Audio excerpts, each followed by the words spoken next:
पहलगाम में 25 सैलानियों की मृत्यु के बाद कैबिनेट कमेटी ऑन सिक्योरिटी, जिसको प्राइम मिनिस्टर मोदी हेड करते हैं, उसने कुछ बड़े फैसले लिए हैं।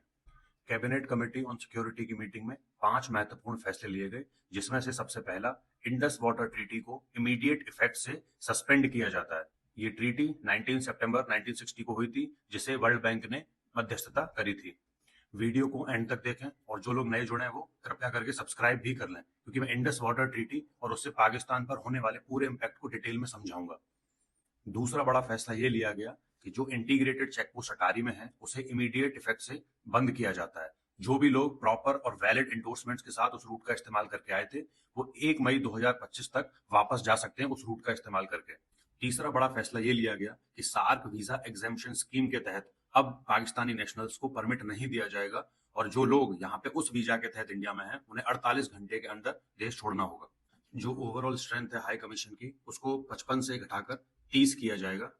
मिलिट्री, नावल और एयर एडवाइजर्स जो इंडिया में पाकिस्तानी हाई कमीशन में थे, उन्हें पर्सोना नॉन ग्रेटा डिक्लेयर किया जाता है और उन्हें 1 हफ्ते के अंदर इंडिया छोड़ना होगा। सिमिलरली इंडिया भी अपने नावल, एयर और मिलिट्री एडवाइजर्स को विड्रॉ करेगा इस्लामाबाद से।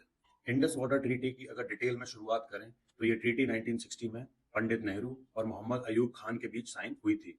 इस ट्रीटी की अगर बात करें तो इंडस रिवर सिस्टम में 6 नदियां आती हैं, जिनके एलोकेशन और मैनेजमेंट की व्यवस्था की गई थी।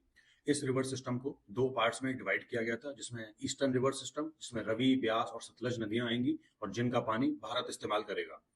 दूसरा रिवर सिस्टम यानी कि वेस्टर्न रिवर सिस्टम, जिसमें झेलम, चेनाब और इंडस नदी, जिनका पानी पाकिस्तान इस्तेमाल करेगा। इंडिया वेस्टर्न रिवर सिस्टम के जो वाटर सप्लाई है उसको बाधित नहीं करेगा, लेकिन उसको अपने इस्तेमाल के लिए रख सकता है।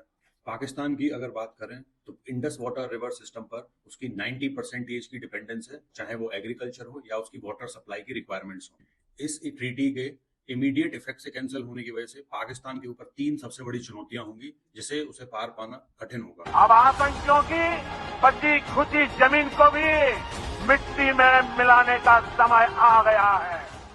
पहली चुनौती तो पाकिस्तान के लिए उसमें यह होगी, क्योंकि पाकिस्तान की 80% ऑफ द डिपेंडेंस वो इसी रिवर सिस्टम पे डिपेंड करती है। दूसरा मुख्य चुनौती ये होगी कि उनकी पावर जनरेशन, क्योंकि वहां पे हाइड्रोलॉजिकल पावर जनरेशन का जो रेशियो है वो 25 से लगभग 30% के बीच का है। और तीसरी सबसे बड़ी चुनौती उनके सामने होगी पीने के पानी की।